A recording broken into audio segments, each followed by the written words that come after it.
मल्हार सरकार की आंखों में धूल झोंकने की कोशिश गंगूबा तात्या की होगी नाकामयाब। नमस्कार दोस्तों, स्वागत है आपका आपके अपने चैनल हंग्री स्पिरिट्स में। हंग्री स्पिरिट्स देख रहे सारे दर्शकों का मैं अंजू शर्मा दिल से स्वागत करती हूँ। तो अब जब मल्हार सरकार के साथ गंगूबा तात्या की मीटिंग हुई है, तब जाके पूरी तरह से पता चला है कि गंगूबा तात्या का निशाना किधर था। गंगूबा तात्या के लिए मालेराव तो एक छोटे बच्चे की तरह था जिसको उन्होंने यूज किया, और अब उन्होंने अपनी असली इंटेंशन जो है वो दिखा दी मल्हार सरकार के सामने, मगर किसी और तरीके से। तो क्या मल्हार सरकार नहीं समझ पाएंगे गंगूबा तात्या की इस छुपी हुई जो साजिश है उसको? चलिए बात करते हैं। पहले वही निवेदन, जिन्होंने अभी तक चैनल को सब्सक्राइब नहीं किया है कर लीजिए, साथ में दोस्तों बेल आइकन दबाइएगा ताकि आपको हमारे वीडियोस के नोटिफिकेशन मिलते रहे। तो मल्हार सरकार ने शुरू से ही एक एग्जाम्पल सेट किया है दोस्तों कि दरबार के काम प्रोटोकॉल के हिसाब से ही होंगे। जिसका जो ओहदा है उसको वो इज्जत मिलेगी, उसको वो अधिकार मिलेंगे, और उसके अधिकारों की सुरक्षा भी होगी और रिस्पेक्ट भी होगी। और गंगूबा तात्या उसमें से एक है। गंगूबा तात्या पीछे से मल्हार सरकार के नहीं रख पाए ध्यान, उसके लिए मल्हार सरकार ने उनको डांटा और क्वेश्चन भी किया, मगर गंगूबा तात्या अपनी कूटनीति से अभी भी बाज नहीं आए। उन्होंने साफ साफ मल्हार सरकार के सामने ये सिचुएशन बना दी कि मां और बेटे के बीच में कंपटीशन चल रहा था। दोनों को यही होड़ लगी थी कि आगे कौन निकलेगा।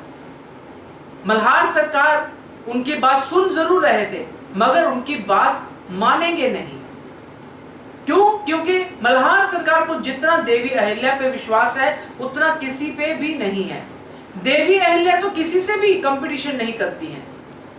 मल्हार सरकार को इतना तो पता ही है देवी अहिल्या के बारे में कि वो कंपटीशन नहीं करती है, वो सिर्फ प्रजा की जो है अच्छी सोच के बारे में सोचती है, अच्छे भलाई के बारे में सोचती है।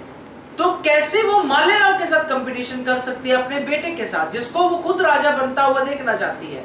ये बात तो मल्हार सरकार को 16 आने क्लियर है, मगर गंगूबा तात्या की बात सुनना भी जरूरी है। जो मैंने पहले कहा कि ओहदे की रिस्पेक्ट करना और अधिकारों की रिस्पेक्ट करना। इसलिए मल्हार सरकार फिलहाल के लिए हो सकता है चुप बैठे रहे, गंगूबा तात्या की आने वाली साजिशों को देखें, मगर गंगूबा तात्या इस तसल्ली में ना बैठे कि मल्हार सरकार की आंखों में वो धूल झोंकने में कामयाब हो गए हैं। क्योंकि गंगूबा तात्या वही गंगूबा तात्या हैं दोस्तों जो शुरू से ही देवी अहिल्या की सोच के खिलाफ रहे हैं, और मल्हार सरकार इस बात के गवाह रहे हैं।